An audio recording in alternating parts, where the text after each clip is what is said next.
हम जंगल से बाहर आ गए, इनके बराबर बढ़ गए तो इनकी कपड़े मैले होने लगते। अगर है हिम्मत सदन में तो कागज फटक कर दिखाए कि 8.5 एकड़ का जमीन हेमंत सोरेन के नाम पर है। अगर होगा मैं उस दिन से राजनीति से इस्तीफा दे दूं। ये नहीं चाहते अध्यक्ष महोदय, देश का आदिवासी, दलित, पिछड़ा, अल्पसंख्यक देश के सर्वोच्च स्थान पर पहुंचे। ये नहीं चाहते कि ये जज बने, ये नहीं चाहते ये IAS IPS बने, ये नहीं चाहते ये राजनेता बने। हम लोगों ने सर झुकाकर चलना नहीं सीखा, यही खासियत है आदिवासियों। अध्यक्ष महोदय, मैं आज इस सदन में आदरणीय चंपई सोरेन जी के विश्वास मत के इस बहस का हिस्सा बन रहा हूं और हमारी पूरी पार्टी और पूरा गठबंधन दल आदरणीय चंपई सोरेन जी को समर्थन करता है। और मैं कहना चाहूंगा 31 जनवरी की जो काली रात, काला अध्याय देश के लोकतंत्र में नए तरीके से जुड़ा है। 31 तारीख रात को देश में पहली बार गिरफ्तारी हुई हो, मेरे संज्ञान में नहीं है। ये मुझे लगता है ये पहला घटना है और मुझे लगता है इस घटना को अंजाम देने में कहीं ना कहीं राजभवन भी शामिल रहा है। और जिस तरीके से ये घटना घटित हुई है, मैं बहुत आश्चर्यचकित हूं, इसलिए कि मैं एक आदिवासी वर्ग से आता हूं। नियम, कायदे, कानून की जानकारी का थोड़ा अभाव रहता है। बौद्धिक क्षमताएं अभी हमारे विपक्ष के बराबर हम लोगों की नहीं है, लेकिन सही गलत की समझ तो हर इंसान भी रखता है, हर जानवर भी रखता है। अध्यक्ष महोदय, बड़ी सुनियोजित तरीके से, बड़े लंबे समय से 2022 से 31 तारीख को दिए गए अंजाम की पटकथा लिखी जा रही थी। बड़े तरीके से उस पकवान को बहुत धीमी आंच में पकाया जा रहा था, लेकिन ये इनकी जो पकवान है ये पकने को तैयार नहीं थे। लेकिन इन प्रकार इन्होंने इस आधे अधूरे पकवान को अपने लिए परोसा और बड़ी सुनियोजित तरीके से मुझे अपनी गिरफ्त में लिया है। और आज कहीं ना कहीं ऐसा लगता है अध्यक्ष महोदय कि बाबा भीमराव अंबेडकर जी का जो सपना था कि सभी जात धर्म के लोग एक समान प्लेटफॉर्म पे आए, एक बराबरी और एक साथ चले। मुझे लगता है कि जिस तरीके से बाबा भीमराव अंबेडकर जी को भी अपना समाज छोड़कर बौद्ध धर्म अपनाना पड़ा, ऐसे ही आदिवासी दलितों के साथ भी आने वाला भविष्य में करने की तैयारी हो रही है। बड़ा सुनियोजित तरीके से अनेकों कालखंड को देखेंगे अध्यक्ष महोदय, जो इन आदिवासी, दलित, पिछड़े, अल्पसंख्यक के ऊपर अत्याचार हुए हैं, वो अत्याचार अध्यक्ष महोदय नए नए चेहरे, नए नए शक्ल, नए नए रूप में दिखते रहे हैं। आज उसी का जीता जागता उदाहरण 31 जनवरी को देखने को मिला है। और आज कहीं ना कहीं इन वर्गों के प्रति जो हमारे सत्ता पक्ष की घृणाएं हैं, ना जाने इनकी घृणाएं इतनी, इनको ताकत कहां से मिलती है, ये हमारे समझ से परे है। इतनी घृणा, इतना द्वेष के प्रति इनका आदिवासी दलितों के प्रति कि आपको इससे अंदाजा होगा कि इन्हीं के पाले हुए तंत्र ये कहते शर्माते नहीं कि ये जंगल में थे तो जंगल में ही इनको रहना चाहिए। हम जंगल से बाहर आ गए, इनके बराबर बढ़ गए तो इनकी कपड़े मैले होने लगते हैं। ये हमें अछूत दिखते हैं और इन्हीं विडंबना को तोड़ने के लिए हमने एक प्रयास किया था अध्यक्ष महोदय, क्योंकि झारखंड आदिवासी, दलित, पिछड़ा राज्य है।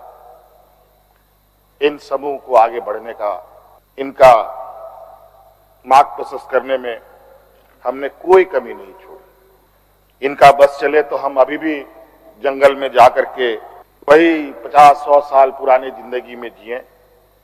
और मुझे इसका आभास था अध्यक्ष महोदय, जो इनके अंदर छुपी कुंठा है वो आए दिन ये बयां करती थी। इनके आचरणों से, इनके बयानों से। लेकिन हमने हार नहीं मानी है अध्यक्ष महोदय। इनको लगता है कि मुझे जेल के सलाखों के अंदर डालकर ये अपने मंसूबे में सफल हो जाएंगे। ये झारखंड है अध्यक्ष महोदय, ये देश का एक ऐसा राज्य है जहां हर कोने में आदिवासी, दलित, पिछड़े वर्गों से अनगिनत सिपाहियों ने अपनी कुर्बानी देकर यहां के आदिवासी दलितों की जान बचाई। देश आजादी के सपने भी ये लोग नहीं देखते थे अध्यक्ष महोदय, तब से झारखंड के आदिवासी अपनी हक अधिकार की लड़ाई लड़ रहे हैं। ये तो बहुत बाद में आए, लेकिन बौद्धिक संपन्नता, आर्थिक संपन्नता, आज तक इन लोगों ने देश का गांधी टोपी नहीं पहना अध्यक्ष महोदय।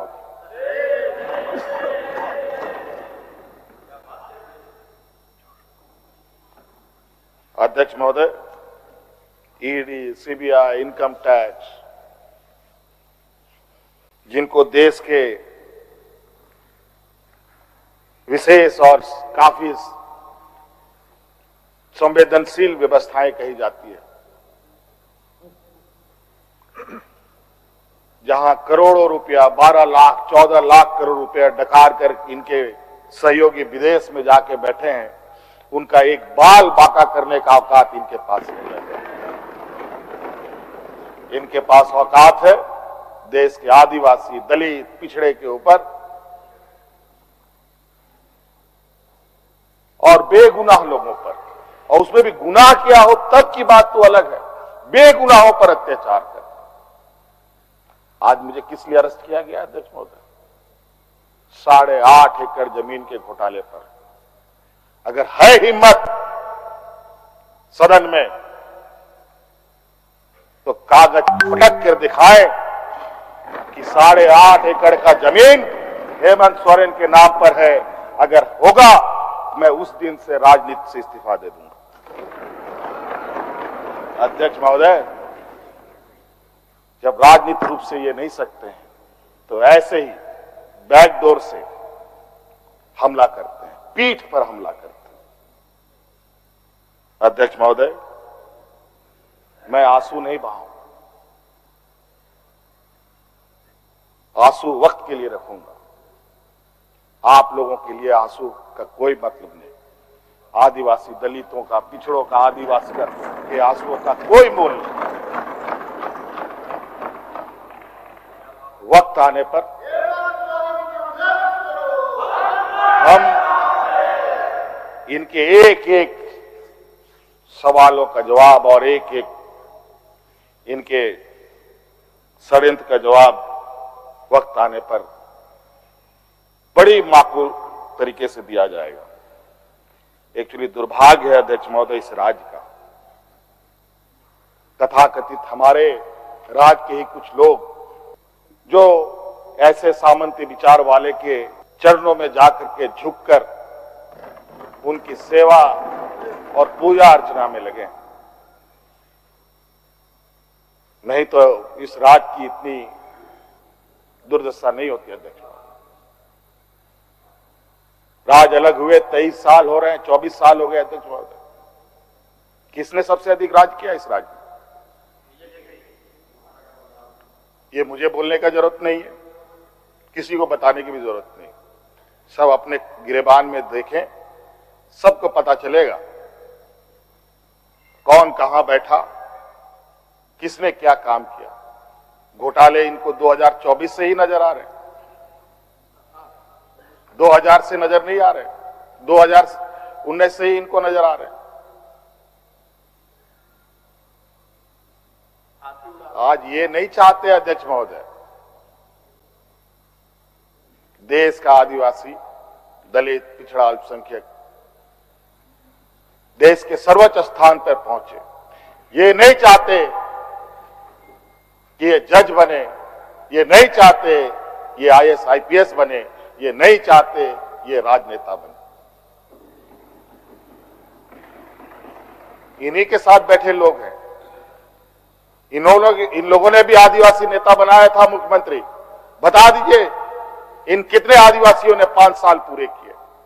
और मुझे पता था ये मुझे भी 5 साल पूरा करने में रोड़े अटकाएंगे।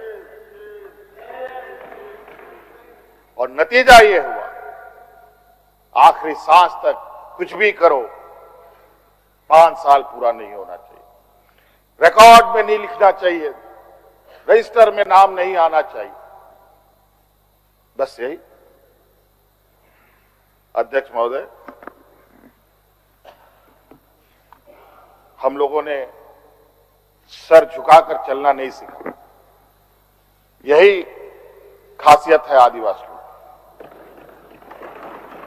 लेकिन होता है कि सरसों में ही भूत है तो साला भूत भागेगा का, माफ कीजिएगा, सरसों में ही भूत है तो भूत भागेगा का। यहां कुछ भूत ऐसे भी हैं जिसकी वजह से ये कठिनाइयों का सामना करना पड़ता है। बहुत प्रयास हुआ, जब जब हम लोगों ने अलग राज्य का परिकल्पना किया तब भी इन लोगों ने हंसी उड़ाई कि आदिवासी लोग अलग राज्य लेगा। जब हम सत्ता में आए, आदिवासी सत्ता चला पाएगा, कुछ दिनों में गिर जाएगा। मैं हवाई जहाजों में चलता था अध्यक्ष महोदय, उसमें भी इनको तकलीफ। मैं 5 स्टार होटलों में रुकता था, उसमें भी इनको तकलीफ। मैं BMW कार में घूमता हूं, उसमें भी इनको तकलीफ। क्या कहावत है कि हम करें तो गुनाह, ये करे तो क्या, यही कहावत है। खैर छोड़िए। अध्यक्ष महोदय, बड़ा विचित्र स्थिति है। अब जो स्थिति दिखाई दे रहा है अध्यक्ष महोदय, कुल मिलाकर झारखंड के परिप्रेक्ष्य के अलावा पूरे देश के पैमाने में अब आदिवासी, दलित, पिछड़ा अल्पसंख्यक सुरक्षित नहीं। विशेषकर झारखंड में तो यहां के खनिज संपदाओं को, जो वर्षों से इस पर लोगों की गिद्ध नजर है और आगे भी रहेगी। ये तो हम थे अध्यक्ष महोदय, ये बहुत फूक फूक करके उनको आगे बढ़ना पड़ता था। ये खुला दरवाजे की आदि हो चुके हैं, इनको कोई रोक टोक नहीं कर सकता। जो इनके सामने आएगा वो इसी तरीके के अंजाम से उसको गुजरना पड़ेगा। और इनको लगता है ऐसे अंजाम देने से झारखंड के लोग घबरा जाएंगे। ये आप लोगों की बहुत बड़ी भूल है, और इतनी बड़ी ये भूल होगी जो झारखंड का इतिहास आपको कभी माफ नहीं करेगा। अध्यक्ष महोदय,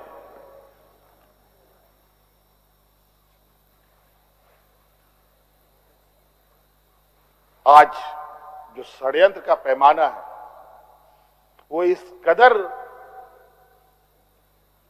बड़े, उसके जो दायरे बने हैं, कानून के अंदर रह कर गैर कानूनी काम करना कैसा हो, ये कर किसी से सीखना हो तो इन लोगों से सीखिए और इनके संस्थाओं से सीखिए।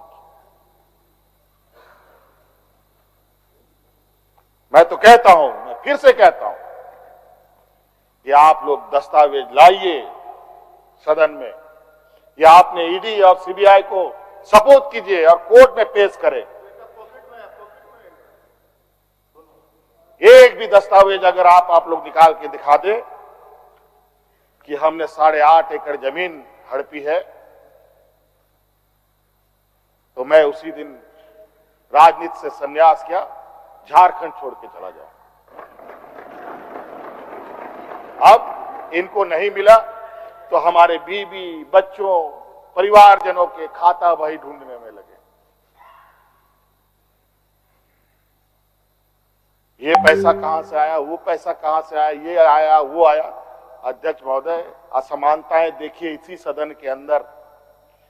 जो सरकार के द्वारा उपलब्ध कराए जा रहे ऋण, जो यहाँ के आदिवासी विधायकों को कितने वर्षों के लिए मिलता है और गैर आदिवासियों को कितने सालों के लिए मिलता है।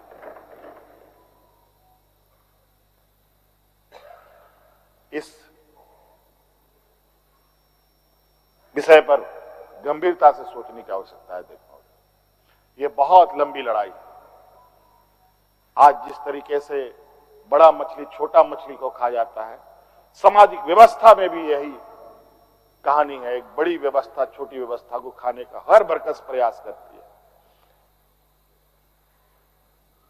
प्रभु राम का प्राण प्रतिष्ठा हुआ 22 जनवरी को। राम राज आ गया, पहला कदम बिहार पड़ा। बेचारा एक पिछड़ा वर्ग का व्यक्ति की क्या हद होगी आप जानते हैं। दूसरा कदम झारखंड पर पड़ा, एक आदिवासी मुख्यमंत्री को निगलने का प्रयास। क्योंकि इस आदिवासी मुख्यमंत्री के शरीर में हड्डियां कुछ अधिक है, इसलिए उस हड्डी को निकालने के लिए ईडी उसका डिसेक्शन करने में लगी हुई, ताकि हम कैसे इसको निगल जाए। लेकिन इतना आसान नहीं। गलती से गले में फंस गया तो पूरा का पूरा आंतड़ी फाड़ के बाहर। इस वजह से संभल के खाने का कोशिश कीजिएगा। इस वजह से अध्यक्ष महोदय, मुझे कोई गम नहीं कि मुझे आज ईडी ने पकड़ा। जिस तरीके से बंधुदा का सदस्यता लिया, ये आप चुनाव नहीं लड़ सकते हैं। हो सकता है मेरा भी यही असर है। सत्ता लुलुपता के लिए हम लोग कभी नहीं आए अध्यक्ष महोदय। लेकिन ये बात मैं इस सदन में कहना चाहूंगा कि झारखंड मुक्ति मोर्चा का उदय झारखंड के मान सम्मान स्वाभिमान को बचाने के लिए हुआ है। और इस मान सम्मान स्वाभिमान के प्रति जो भी बुरी नजर डालेगा उसको हम मुंह तोड़ जवाब देंगे, चाहे राजनीतिक रूप से हो, चाहे कानूनी रूप से हो, चाहे वो किसी भी जंग मैदान में हो। यह हमारा संकल्प है। ना हम पीछे हटे हैं, ना हम लोगों ने पीठ दिखाई है अध्यक्ष महोदय। इसलिए अध्यक्ष महोदय, मुझे तो कोर्ट का आदेश है कि मीडिया के सामने या बाहर वक्तव्य नहीं देना है। तो हमने ईडी वाले से पूछा, क्या सदन में भी बात नहीं रखनी है? तो उन्होंने ये भी कहा, नहीं सदन में भी आप नहीं रख सकते। हम बोले वाह। तो मैंने कहा कि आइए स्पीकर साहब के टेबल में खड़े हो जाइए, बैठ जाइए, वहां से आदेश जारी कीजिए, फिर हम चुप हो जाएंगे। ये स्थिति है अध्यक्ष महोदय। अब उस दिन का इंतजार है। अभी तो गवर्नर हाउस का क्वारम पूरा हो गया। अब विधानसभा से लोग कब अरेस्ट होंगे, राष्ट्रपति भवन से कब अरेस्ट होंगे, लोकसभा राज्यसभा से लोग कब अरेस्ट होंगे। 150, 200 सांसदों का निलंबन। क्या अध्यक्ष महोदय ये इतिहास के सुनहरे अक्षरों में लिखा जाएगा अध्यक्ष महोदय? बड़ी विचित्र स्थिति देश में।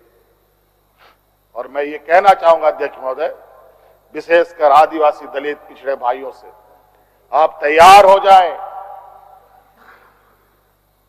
अब शोषण की एक नई परिभाषा गढ़ने जा रही है। अगर अपने आप को आपने कमजोर किया तो आने वाली पीढ़ी कभी माफ नहीं करेगी। तो अध्यक्ष महोदय, राज्यपाल महोदय आए और 32 पेज का इन्होंने अभिभाषण पढ़ा। हम लोग लाख चिल्लाते रहे, अध्यक्ष महोदय अभिभाषण पढ़ के क्या होगा जब देश में लोकतंत्र ही नहीं बचेगा।